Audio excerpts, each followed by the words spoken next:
اذیت کی پہلی پیشن گوئی۔ مقدس متی کی انجیل، اس کا 16 باب 21 تا 23 آیات تک۔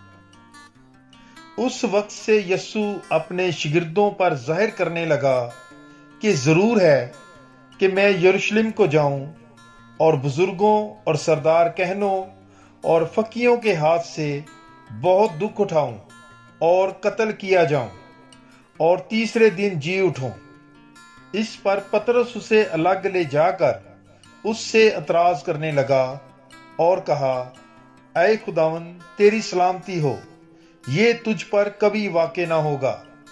اس نے پھر کر پطرس سے کہا، اے شیطان، میرے سامنے سے دور ہو، تو میرے لیے ٹھوکر کا باعث ہے، کیونکہ تو خدا کی باتوں کا نہیں بلکہ آدمیوں کی باتوں کا خیال رکھتا ہے۔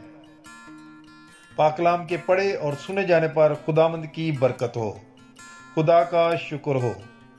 God bless you. Bible is life.